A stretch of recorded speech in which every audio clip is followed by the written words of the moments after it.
SSC দুর্নীতি নিয়ে supreme কোর্টের বহু প্রত্যাশিত রায় বের হবার পরেই নানান মহল থেকে নানা রকমের কথাবার্তা শোনা যাচ্ছে, আলোচনা শুরু হচ্ছে নানানভাবে, নানান চ্যানেলে, নানান মাধ্যমে, এবং রাজনৈতিক চাপানুতরও সেই সাথে চলছে।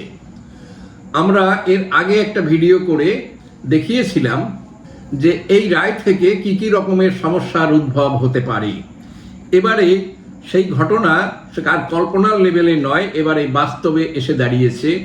এক কথায় সুপ্রিম কোর্টের এই রায়কে ক্যাটাস্ট্রফিক বলা যেতে পারে, কারণ বিপর্যয় নেমে এসেছে 25,752টি পরিবারের উপরে। কিন্তু সুপ্রিম কোর্টের এই কি করার ছিল? যে judgement Calcutta high court division bench দিয়েছিল গত বছর এপ্রিল মাসে, এবং সেখানে বলা হয়েছিল যে দুধ থেকে জলকে আলাদা করা বা চাল থেকে কাকড়কে আলাদা করার যে দায়িত্ব, এটা স্কুল সার্ভিস কমিশন নিতে পারত। কারণ যারা তদন্তকারী অফিসাররা ছিল তাদের কাছে সমস্ত ডকুমেন্ট, সমস্ত নথি নষ্ট করার পরে যেটুকু নথি ছিল তার থেকে সম্পূর্ণভাবে প্রমাণ করার উপায় ছিল না যে কারা সাচ্চা ক্যান্ডিডেট নিজের যোগ্যতায় চাকরি পেয়েছে এবং কাদেরকে এই নানা ধরনের দুর্নীতির মাধ্যমে এখানে ঢোকানো হয়েছিল। দুর্নীতির বহর আমাদের জানা ছিল। কেউ পরীক্ষা দিয়ে চাকরি পেয়েছে, সাদা খাতা জমা দিয়েছে, কারোর নম্বর উল্টোপাল্টা করা হয়েছে, কেউ পরীক্ষা না দিয়েও চাকরি পেয়েছে, এবং এর জন্য লক্ষ লক্ষ টাকার যে লেনদেন হয়েছিল তার পরিণতি আমরা কিছুটা দেখতে পাচ্ছি। যে শিক্ষা দপ্তরের সাথে যুক্ত ছিল পশ্চিমবঙ্গের, যারা শিক্ষক নিয়োগের ব্যাপারে যুক্ত ছিল, সেরকম বহু লোক নানানভাবে এখন কেউ আদালতে জামিন পেয়েছে, কেউ এখনো জেলে রয়েছে। সেটা আমাদের বিষয় এখানে নয়। আমাদের মূল কথা হলো এই যে জাজমেন্টটি এসেছে, এর ফলে তিন রকমের রিয়াকশন স্বাভাবিক। যারা নিজেদের যোগ্যতায় চাকরি পেয়েছে তারা কিভাবে ভাবছেন তাদের হাত থেকে চাকরিটা চলে যাওয়ার জন্য? তারা সত্যি সত্যি বিপর্যস্ত হয়ে পড়েছেন, কারণ অনেকের বয়স পার হয়ে গেছে, তারা অনেকে জীবনে স্থিতি এসেছে, বিবাহ করার পরে তাদের পুত্র কন্যা অনেকের রয়েছে, সবাইকে নিয়ে তারা স্থিতি জীবনে রয়েছে, সেখান থেকে তাদের বিপর্যয় নেমে এসেছে।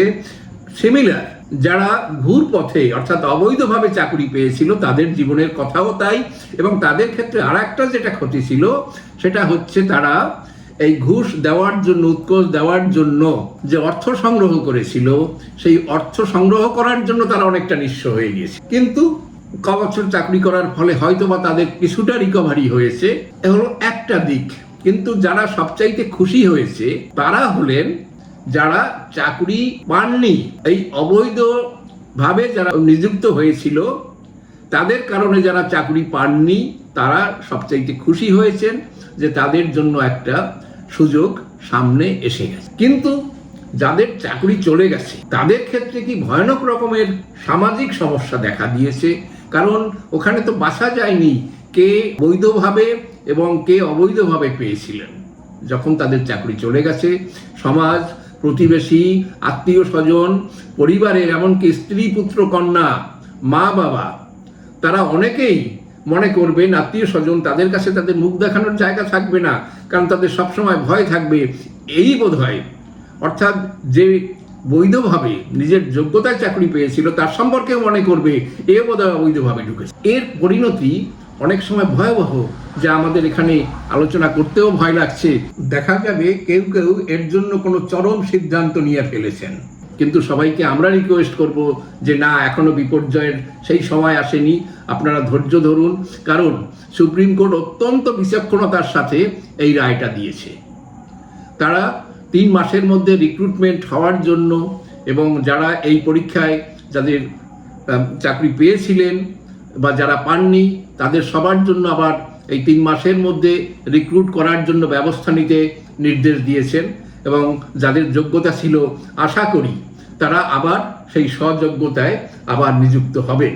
হ্যাঁ, তবে এটাও ঠিক, যারা পরীক্ষা দেন তারা জানেন যে পরীক্ষার মধ্যে বিদ্যা যতটা কাজে লাগে একটা চান্সেরও ব্যাপার থাকে। অর্থাৎ একটা অপশন আমার সঠিকভাবে সম্পূর্ণ আমি নিশ্চিত নয়, অথচ সেই অপশানটা আমি এমন একটা জায়গায় দিলাম যেটা লাকিলি কারেক্ট হয়ে গেল, তাহলে আমার নম্বরটা বেড়ে যাওয়ার সম্ভাবনা থাকবে। যারা কম্পিটিটিভ পরীক্ষা দেন তারা সবাই জানেন বিচারকরা কম্পিটিটিভ পরীক্ষা দিয়ে নিযুক্ত হননি, বা যারা অ্যাডভোকেট তারাও হননি, বা যারা পলিটিশিয়ান তাদের তো কোনো কথাই নেই, কিন্তু তারা এই সমস্যাটা বুঝতে পারবেন না। ফলে যোগ্যতার জন্য যারা সবাই নিযুক্ত হয়েছিলেন তারাও যে এবারে সবাই নিযুক্ত হতে পারবেন এই বিষয়টা নিয়ে একটা প্রশ্ন অবশ্যই থেকে যায়। তবুও ভালো যে যারা সম্পূর্ণ অযোগ্য তাদের জায়গায় যারা নিযুক্ত হতে পারতেন সেই শ্রেণী থেকে ম্যাক্সিমাম লোক নিযুক্ত হতে পারবে, সেটা আমাদের কাছে আশার আলো। একদিক থেকে এটা শিক্ষা বিভাগের স্কুলগুলোর কোয়ালিটেটিভ উন্নতিও তাদের জন্য হবে, এটা আমরা অবশ্যই আশা রাখতে পারি। নেক্সট যে পয়েন্ট, সুপ্রিম কোর্টের মেইন রায়। তারা বারবার বলছেন যে আমরা হাইকোর্টের রায়ে হস্তক্ষেপ করার কোনো জায়গা পাচ্ছি না, কারণ তারা যে সিদ্ধান্ত দিয়েছে তার বাইরে যাওয়ার কোনো আমাদের উপায় নেই। তা সত্ত্বেও তারা কয়েকটা সংশোধন করেছেন, সেটা মানবতার দিক থেকে বিচার করে। যেমন একজন পরীক্ষার্থীর, একজন যিনি চাকরি পেয়েছেন তিনি জটিল রোগে আক্রান্ত, তার ক্ষেত্রে এই বিষয়ের মধ্যে আনেননি, তাকে সম্পূর্ণ বলা দেওয়া হয়েছে যে তার চাকরি বহাল থাকবে। এটা অত্যন্ত ভালো দিক। এবং যারা শারীরিকভাবে অক্ষম, যারা চাকরি পেয়েছিলেন, শিক্ষক অথবা অশিক্ষক দুই ক্ষেত্রেই বলা হয়েছে যে পরবর্তী নির্বাচনী প্রক্রিয়া যতক্ষণ কমপ্লিট না হবে তাদের চাকরি বহাল থাকবে এবং তারা মাইনেপত্রও পাবে। হ্যাঁ, এই জাজমেন্টের আর একটা বৈশিষ্ট্য যেখানে আমরা বলবো যে অত্যন্ত সহানুভূতি সম্পর্কে বিবেচনা করেছেন, কারণ অনেক শিক্ষক বা অনেক অশিক্ষক কর্মচারী যারা আগে অন্য কোনো সরকারি চাকরি করতেন বা অন্যত্র শিক্ষকতা করতেন, এই পরীক্ষা দিয়ে বেটার স্কেলে, হায়ার স্কেলে অথবা বাড়ির কাছাকাছি আসার জন্য এই পরীক্ষাটা দিয়ে নির্বাচিত হয়েছিলেন, তাদের একটা সুযোগ করে দিয়েছে যে আগামী 3 মাসের মধ্যে তারা সেই পূর্বতন দপ্তরে দরখাস্ত করে তারা চাইলে সেখানে ঢুকে পড়তে পারবেন এবং নির্দেশ রয়েছে তাদেরকে আবার সেই দপ্তরে ফিরিয়ে নিয়ে যেতে হবে। তো এটি অত্যন্ত ভালো দিক। এবং এখানে যে টাকা ফেরতের যে ব্যাপারটা ছিল, হাইকোর্ট, ক্যালকাটা হাইকোর্ট দিয়েছিল অত্যন্ত স্ট্রিক্ট অর্ডার দিয়েছিলেন যে যারা অবৈধভাবে নির্বাচিত হয়েছে প্যানেলের টাইম পার হওয়ার পরে, অর্থাৎ অতিরিক্ত নির্বাচন লিস্টের মধ্যে যারা নাম এসেছে তাদেরকে 12% ইন্টারেস্ট সহ তাদের টাকা ফেরত দিতে হবে। সেক্ষেত্রে অত্যন্ত সীমিত ক্ষেত্রে কিছু লোককে আইডেন্টিফাই করা হয়েছে যে তাদের ক্ষেত্রেই সেই টাকা ফেরতটা দিতে হবে, বাকিদের ক্ষেত্রে দিতে হবে না। এটা একটা ভালো দিক, আমরা সুপ্রিম কোর্টের কথায় বলবো। আরেক এখন যে দায়ের, রাজনৈতিক ক্ষেত্রে যে দায়, যে আলোচনা যেটা চাপানো হয়েছে, কার দায় কার কিছু, এটা নিয়ে প্রচুর পরিমাণ আলোচনা হচ্ছে। এক দল আর এক দলের উপরে দিয়েছেন। সরকার পক্ষ থেকে বলা হয়েছে বিজেপি এবং সিপিএম এতগুলো লোকের চাকরি খেয়ে নিল, কারণ তারা চাকরি দিতে পারে না, তারা চাকরি খেয়ে নেয়। এই কথাটা নিয়ে প্রশ্ন থাকবে, কারণ এখানে বিজেপি বা সিপিএম এর কোনো ভূমিকা প্রত্যক্ষভাবে আছে কিনা সেটা আমরা বলতে পারবো না।